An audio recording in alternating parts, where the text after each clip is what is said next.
Hey, Rick, what'd you eat last night? Overcooked vegetable fajitas. Yum. Wait, Kate.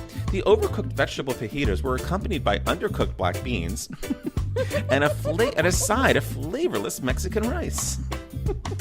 Oh, no. Yeah, it was awesome. No. Generally, when I do Mexican and I get the fajitas, I've just accepted that the vegetables are always going to be overcooked. It's not something I fight anymore. Yeah, and no. I usually eat the fajitas first. And then after I had the fajitas, then I tried the black beans. I'm like, oh, these are terrible. And then I tried the rice. So at that point, I was like, well, no one could really send the meal back. I've eaten all the fajitas. But if I had sampled everything right in the beginning, I would have sent the whole meal back because those beans were terrible and the rice was awful. And I'm like, it's tough when you screw up Mexican rice. Yeah, the rice and bean side dish in a what sounds like mediocre Mexican place need to at least be cooked properly. Yeah, thank you. Yeah. How about you? Wow. What did you eat? I had chicken soup that I made in my Instant Pot. Oh, cute. Chicken soup. Yeah, I make, as you know, I make broth and stock in my soup, in my Instant Pot already. So I used my Instant Pot stock in the Instant Pot chicken soup. And it was super simple. It was just carrot and celery and seasonings and chicken and broth. And it's amazing how much flavor that pressure cooker imparts into whatever's in it. It sounds amazing. It really was exceptionally delicious. What is it about that Instant Pot that does that? It's just it doesn't allow for evaporation. There's something about that. And you know what? I've actually read about what it is, and I can never retain why the pressure cooking does sort of help it retain flavor. But there is science behind it that I will, at some point, I'm sure, hear enough times that I remember. Nice. Yeah, but it was nice. Nice. Hello, and welcome to another episode of You Won't Believe What I Ate Last Night. I am Rick Fiore. And I'm Kate DeVore. And this is our ongoing conversation about food, health, weight management, and our endeavor to be and stay healthy in a really tasty world. With love, kindness, and compassion towards ourselves and others. We have a great show for you coming up today, but first, please take a moment, either right now or as soon as you're finished, to rate and review us. Give us a 5-star review on iTunes or Apple Podcasts or wherever you're listening to this. And also follow us on social media. We're on Facebook and Instagram, and our website is youwon'tbelievewhatIate.com. So, Kate, I wanted to chat with you about an ongoing issue I have. I feel like I have this large preoccupation when I'm in a restaurant with paying attention to hygiene, how waiters and servers are moving within the restaurant. So I just went to this sushi place in Washington. Hygiene of the servers. Servers, yeah. Anyone in the waiters, the servers, the people working in the kitchen, the people maybe behind the sushi bar, behind the, making your drinks. Oh, got it. But you mean the people who work at the restaurant, not you and the people at your table. Okay. Correct. Well, that could be a whole nother story, couldn't it? So I recently went to a sushi restaurant, and it's a new one. It's been around for a couple of years, and it's really great because they pride themselves on blending the flavors of Asia and Mexico. So I really love those flavors. It's almost I wouldn't give the name out, but if you took the most popular Asian drink, maybe sake, and then maybe you took one of the more popular Mexican flavors, rum, and put them together, you might get the name. So I was in there. I have no idea what you're talking about, by the way. It's called sake rum. Oh, that's the name of the restaurant? Sake rum? Got it. Okay. Thank you. So I went with my sister. We'd been there like 3 or 4 times, had a really great meal each time, love the flavors, love everything they do. This last time we went, we ate, and after we finished, we were sitting there chatting and having another drink, and then I actually just started paying attention to the sushi chefs behind the counter. Uh-huh. There were a couple of things that happened that were just so disturbing. Like, one of the things that happened is one of the guys making the sushi rolls, he had plastic gloves on, and I'm like, oh, that's super positive. He's being super healthy. But then he would interlace his fingers, put his hands on top of his head, and then just rub his hands up and down his head from the back to the top, like he's scratching his entire head. And without doing anything, he would go right back to making sushi. Oh, no. So there's the hair issue. There's the product issue. That I'm like, where is that ending up? So I thought, oh, Rick, it's not a big deal. It's just a one-time thing. then a few minutes later, he and the other guy making sushi, I just noticed their lips and mouths seem very puffy. So it turns out that they're sucking on what appears to be like an orange slice or maybe a lime slice. You know, I'm like, okay, whatever. They're just sucking on a piece of lime or orange. Then I notice them take the wedge out of their mouth. They pull it out, throw it in the trash can, and go right back to making sushi. One of them took it out of his mouth, and his hand went right into the rice steamer. I was like, really? And then the other thing they were doing all night is the rice steamer was behind the sushi bar. It was on a counter, and there wasn't a lot of room there. And then in front of the counter was just, in front of this counter where the sushi steamer was just a very large trash can. They would take the lid of the sushi steamer off and place it on the top of the trash can because it was a square trash can. So the round lid would sit on top of the trash can where they were throwing trash all night. And then they put the lid right back on the sushi steamer. And I'm like, really? And so I talked to Helen about it. I think Helen was just, I don't know what she was thinking. This is sort of the problem I've encountered. I'm so sensitive to it that I want to talk about it as restaurants. It's not something people particularly enjoy. And I'm just I can't imagine why. It sounds like delightful dinner table conversation that everyone would want to hear about. I don't know what was wrong with Helen. Yeah. And so this is one of the first times. It took me a couple of days, but I went home and I wrote this very detailed letter to the restaurant because I'm thinking if I ran a restaurant, I would like to know that stuff. And I get stuff happens. And clearly you have to get this off your chest somehow, sweetie. So I think that was a good call to write it down. Thank you. And the thing is, I know that I know no one else, I assume, is paying attention to these things. So my mind is sort of in hyperdrive now. Every time I go in, I look for it.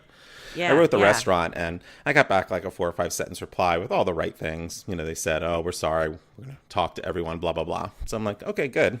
Don't know if I'll see you again, but good. Yeah. Okay. Good. So good. I'm quite not sure what to think about it. Like, I'm like, what does one do? What does one do when they have this preoccupation with hygiene and health in a restaurant? Is this something you've ever had an issue with or think about? It's a fascinating question. I am relieved to say that I've never given it a moment's thought. I really don't pay any attention to it. And if I were to see something like that, I would possibly register it and think, oh, that's not hygienic.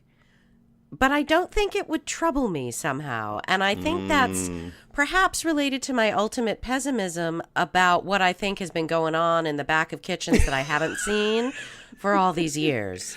Totally. And so I feel like, you know, it's one of those things. I don't know that I need to know all the things that I've survived that have happened in a kitchen to my food before it's made it out to me. So I don't pay a lot of attention to it. At the same time, I absolutely agree with you that is not good practice. And particularly for, A, people that see it that are concerned about it, or B, I don't know, what if that dude had like a scalp disease or something? Thank you. What? Yeah, no, I get it. Or animals living in his scalp. Yeah, well, that's less likely. Should I but go yes, exactly. That's less likely. But just I don't want his dandruff in my food either, or the oils from his hair on my, you know. But then again, your impeccably clean hands are your most valuable tool as a chef. So you're always getting people's hands on your food. You're always getting their skin cells. You're always getting their oils of their skin. It's just clean. And that's just one of the things that in our society we've decided is okay. And you make a really great point, which is I totally get what goes on in a restaurant and kitchens. I've worked in them. And I also know there's so many issues. I think it comes down to the fact is I don't want to see it. Like, I know it happens, and that's okay. I get it. It's part of the price we pay. But I actually just don't want to see it live. Yeah, I get it. And now you can't unsee it. Now you're sensitive to it. And I'm really hoping that this conversation is not going to make me start noticing it. Because I don't want to. No. It doesn't seem like a pleasant experience for you to be aware of these things. So it's not. I'm going to try not to. Okay, so have you considered sitting in a seat where you cannot see that kind of thing? That's actually a really good point. It has never occurred to me before, but after the sushi bar experience, I never want to sit at another sushi bar again and watch them make the sushi. So that's actually a really good thing. Yeah. And if there is any sort of open kitchen Or depending on where you are, try to orient yourself so that you don't see the pass. You can't see the pass that's coming through from the kitchen to the servers. Very true. You can't see, try to not be able to see it. Right. Because I think if you don't notice it, you're probably not going to be like, I wonder what they're touching. It's probably not going to distract you. Agreed. Yeah. And it has to be something that I see that brings me into that space. It's not like I go into a restaurant, I'm sitting there thinking about it all the time. Like it happens, I'm like, oh man, I didn't want to see that. Yeah. No, I absolutely get it. And you're correct. I don't know why it doesn't bother me, because it theoretically should. Right. So if I watch somebody scratch their face and then put their fingers on the inside of my glass and then bring me my glass, that should trouble me more than it does, I think. Yeah. Oh, God. So, Rick, do you have a theory as to when you started noticing this kind of stuff, or what happened to make you aware of these issues? Yeah. I guess that the more I think about it, I guess I'm thinking when I was younger, I've worked in a restaurant, I worked in a kitchen, I worked as a waiter, I worked as a dishwasher, and I've worked a prep line. And I feel like in all of those places I worked, there was a lot of training about hygiene and health issues, in the sense that I would be watching all the videos, VCRs at that time when I was a youngin', that the health department put out, because that's what they did. They wanted you to know what to do and what not to do as you handle food, plates, dishes, all that stuff. So I'm just assuming that's what everyone's getting. Like when I was a dishwasher, I had to wear a hairnet as a dishwasher. That's how severe it was. I'm like, really? Why do I have to wear a hairnet as a dishwasher? But I get it. Do you still have it? You imagine? It's pink. Yes, I can imagine. I'm picturing it right now. That's why I asked. Yeah. Oh my God. So I think I became highly attuned to it. And then that makes sense. I had two jobs, one of which was in a hospital kitchen, and then one which is in a retirement home as waiting tables. So I think the level of hygiene and the emphasis that was put on hygiene was greater than may happen in most restaurants. That makes so much sense. That makes sense. And there's also the thing is that on all the stuff all the videos I was watching, they're all put out there by the Department of Health. So I don't think like a hospital is particularly using any different information or standards. I think maybe they're enforcing them more. They're higher, maybe, but that's about it, I think. Yeah, because those folks are more at risk, obviously. Yeah. Or so we think, but who knows who's walking into a restaurant? Right? Yeah. So that's the only thing that comes to mind, is that I was so sensitized to not screwing up. That makes total sense. And not to further flame your fuely fire of this is it's not like servers are paid a decent enough wage that if they have a cold, they can stay home. Kate DeVore. I know, I'm sorry. But it's so true. Right? Like, I hope everyone realizes the majority of servers, they don't get sick pay. They don't get vacation pay. If they don't come to work, they don't get paid. Yeah, we didn't talk about that with Skyler, but we do have another episode that we hope you've listened to with our friend Skyler, talking about a lot of that stuff. We didn't bring that up. But so, of course, people are sick and touching their faces. Yeah, and if you have to go to work to provide, food and get a paycheck for your family versus staying home and nursing a cold, of course you're going to go into work. Yeah. Yeah, I know. So, right. I don't really know what else we can do about it other than take our echinacea or whatever. And well, I've gotten one good tip from you today. That makes sense, to not sit where I can see, to put myself in the least line of firing. Well, I'm glad that I could be of help. Did you know? Hey, Kate, did you know that fast food salads contain chemicals used in antifreeze? No. How cute is that response? Choosing to eat healthy at a fast food restaurant isn't necessarily a good idea, the report suggests. Or possible, as humanity would imply. To prolong crispness, packaged salads are dusted with propylene glycerol, a chemical commonly found in antifreeze. In its concentrated form, the chemical has been known to cause eye and skin irritation. Wow. Okay. I always thought those salads tasted funny when I tried to eat well from McDonald's. Yeah. Hey, Kate, did you know that a strawberry McDonald's milkshake contains about 50 artificial flavors? No, not exactly, but I'm not, I mean, in my You could have heart, guessed. I think I knew that. Yeah, apparently real strawberries are so expensive. So that fast food companies like McDonald's choose to use a ridiculous concoction of 50 chemicals to effectively imitate the flavor of one real-world food. These chemicals include, I can't even pronounce them, ethyl acetate, Yeah. And the thing is, they still have not succeeded in making it taste anything remotely like an actual strawberry. There you go. I True. love strawberries. I love real strawberry ice cream, like Haagen-Dazs or homemade stuff, like good stuff. But that ersatz fake strawberry flavor is really unpleasant. You're right. We had previously interviewed Skyler Schrempp, who is a food industry expert. She's worked in various places in front of and behind the house for many, many years, has trained in culinary school, and has done a lot of work as a server in every possible location. So in our other episode, we asked her some additional questions about these concerns that Rick has. So we're going to play those for you now. So we'll be back with you in a couple minutes. Enjoy. One of the places I put a lot of my energy when I go into restaurants is I tend to spend an exorbitant amount of time focusing on what servers are doing in relation to health and sanitary conditions. Oh boy. So I'd like to run some of these by you because I really want to know. And I want to preface this by saying I'm not a germaphobe, and I also understand how strong our biological, our immune systems are, and they're really strong, and ultimately going to be okay. I get all that. Yeah. All right. So the first thing I have to say, I know that some restaurants have bussers, others don't. So what happens? How concerned should I be when a busser, or let's say a server comes over, clears the table? I see them clear a table next to me, and they put all 4 glasses together. Then they reach their fingers into those glasses, pick them up, carry them away. And then they're coming back to that table to set it up with new silverware, new plates, new napkins. Should I be concerned? Like for your health, or the fact that like they probably didn't wash their hands between that? Yeah, both.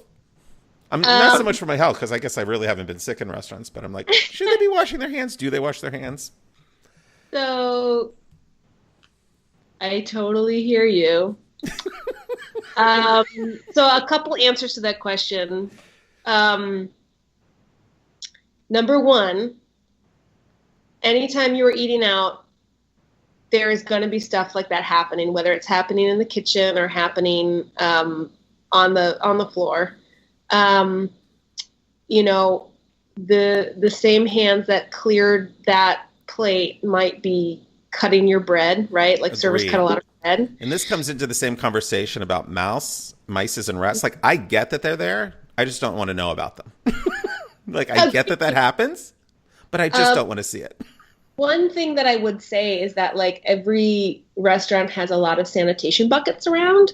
So like every time someone reaches into a bucket to grab a rag to wipe down your table, like that's a sanitized solution.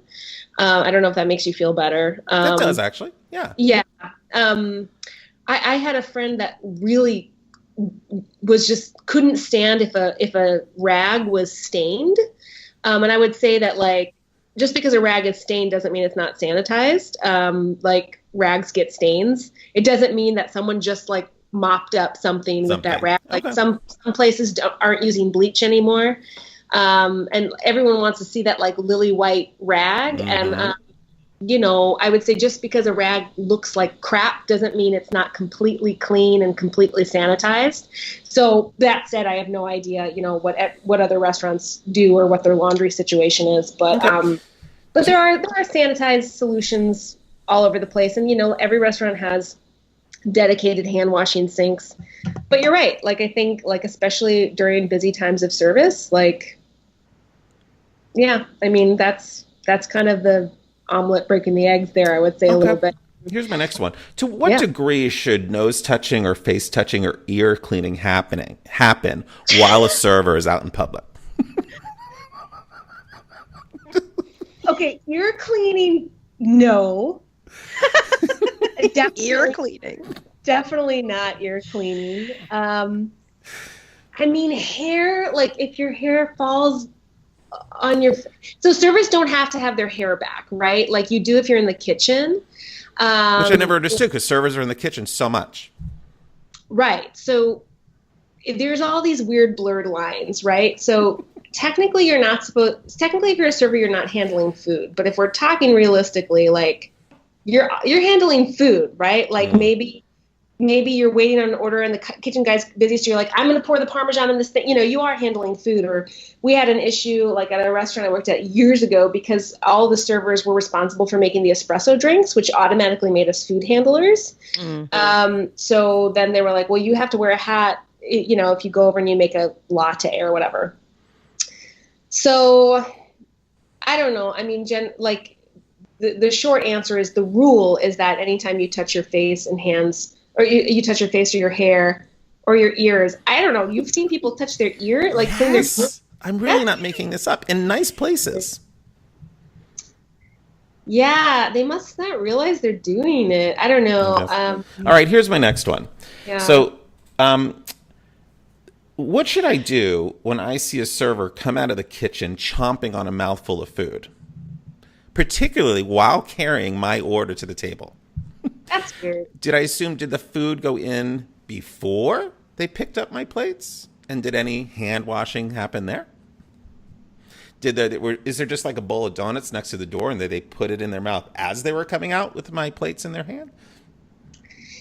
Well, I don't know when they would have put that food in their mouth.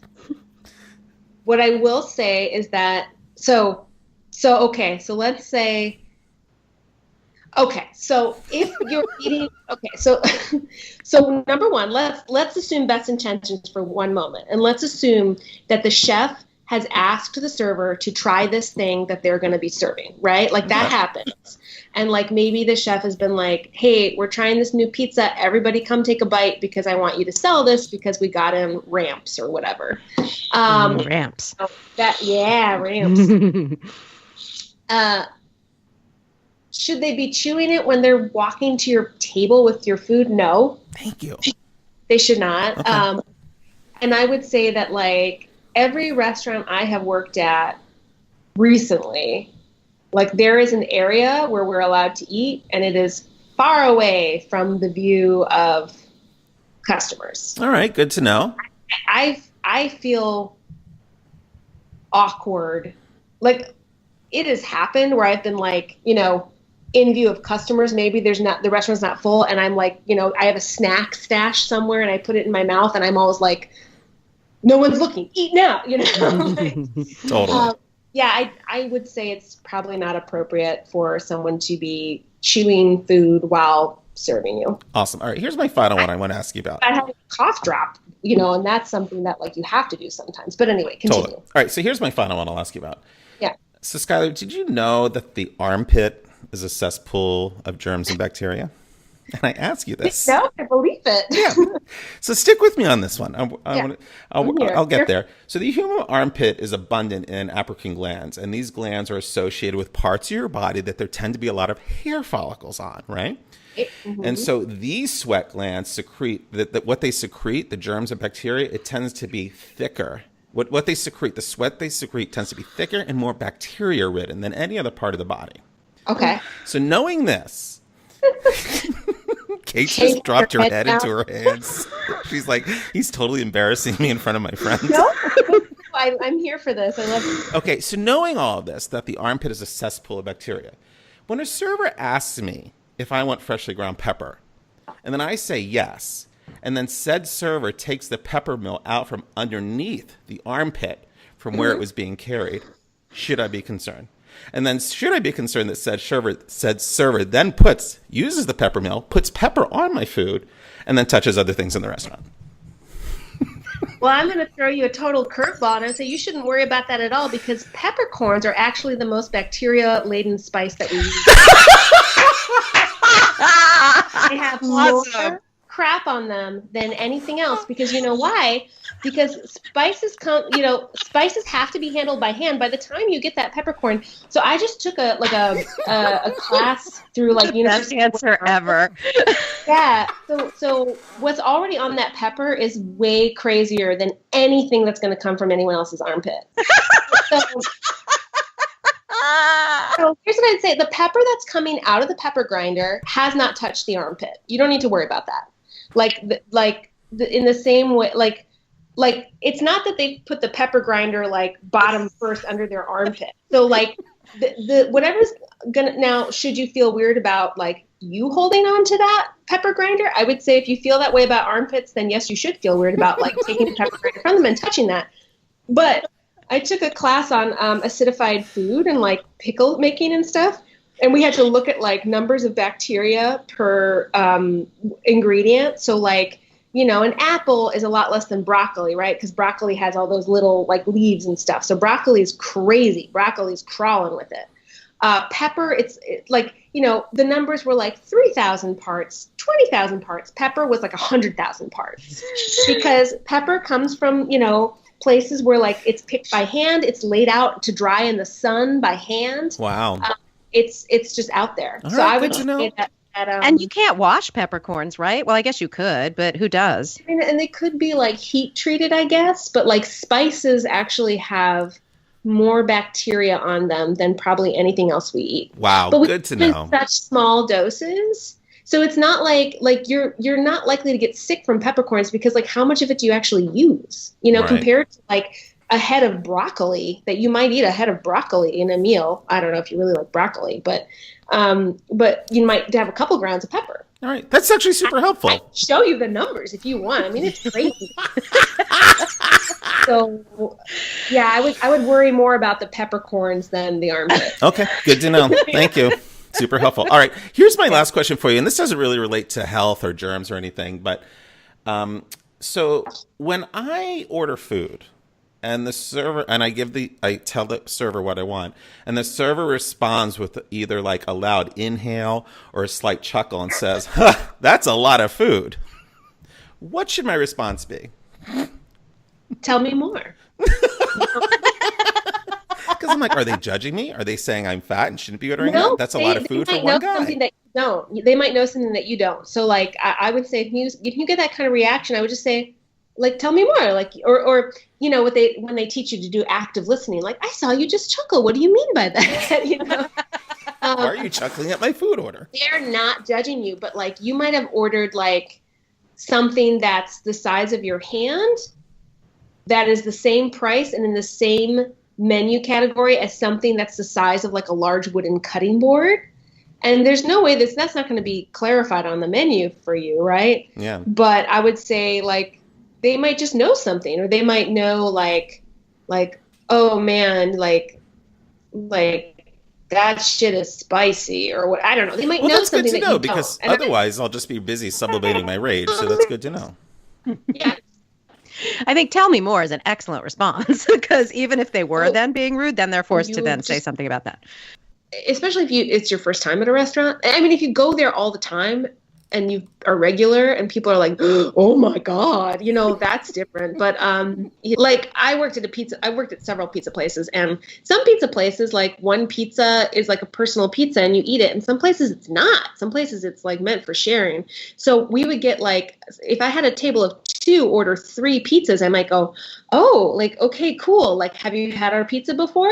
Yes, I have. Great. So you know what you're in for, moving on. Or like, you know, have you had our pizza before? No. Okay, well, they're about this big, and like, and then they're like, no, but we want to take some home for leftovers. Great. Moving on, you know. I think it's, you know, I can only speak for myself, but when I've done things like that, I mean, I usually follow up with why I did it. Like, you know, I don't think anyone's judging you, or if they are, they're a jerk. All right. Yeah. Well, it's so funny. I will consider asking. I live in fear of them judging my waistline, but yes, I will ask. I think that's a great response. My goodness. I have never, ever, ever in my life heard, and I'm serious. Now, I haven't worked everywhere. I have never heard any server fat shame anybody. I have never heard that. I've never heard anybody go, I can't believe that guy ordered the triple cheese, whatever. Look at him. I've never heard anybody say that from anywhere that I have worked. That is never something I have heard. The only things I've heard people shamed about are being rude, tipping little, yelling at people. I've heard people shamed for that. Which is appropriate. Right. And I will tell you, like, there is a woman I see once a week that came to my restaurant years ago and left me a shitty tip after I had given her like a free dessert because she was from my neighborhood. I think of that. That's the first thing I think of every time I see her. I will never, that's the first thought that pops in my mind. That stuff sticks with you for a long time. But I've never heard anybody shame anybody about ordering whatever in any, and I've worked in pastry shops and pizza joints and beers. I've never heard that. I've never heard anybody shamed for their drinking. I've served a lot of alcoholics. I've never heard anybody go, I can't believe Jackie ordered a fourth martini. Can you believe it? Nobody's ever done that. I've heard people say, I'm worried about Jackie because I know she doesn't have a lot of money and she's just ordered a fourth $12 martini. Is she okay? I've never heard anyone shamed. All right, Rick. So here we are back on the couch about your issues here today, and what I want to know is, did that help you? Did listening to Skyler answer those questions help you in any way? It did. It provided some information, some much needed information, like the thing about how nasty the peppercorns are. Oh my God, the peppercorns part is my favorite thing ever, and just hysterical. The herbs in general being so completely contaminated. Yes. So that was helpful. And you know what? Here's the thing. She confirmed some stuff. She also busted some bubbles on some other things for me. So I think overall, here's the thing. I don't feel crazy after talking to her because I feel a little crazy about this issue, which is good, that it's so present for me. So that was really helpful because I think she helped, I don't know, sort of assuage this sense of intentionality that sometimes I think is behind it. Oh, that's so interesting. Yeah. Because a lot of times when I see this stuff go on, I'm like, how can you not realize what you're doing? Like, I'm like, oh, they've just got to know, and they're just doing it anyway. So that was helpful. Yes. Yeah. Yes. Oh, that's lovely. That's a lovely perspective, and I agree completely. Because it's so aggressive what I think people are doing that they have to know, but clearly they don't. Yeah, no, they're just busy and distracted and their feet underpaid. hurt. Yeah, exactly. Yeah, and they're hot and they're carrying a lot of stuff and exactly. So they're just scratching their nose. Yeah, totally. All right. Exactly. Well, we are very interested to hear y'all's thoughts on this because I have a feeling some of you might have some additional thoughts. So if you have anything to add or any comments to make, please either post them on our Facebook page or email us through the website or just straight up at youwon'tbelievewhatIate@gmail.com. All right. Eat out well, people. Thanks for listening.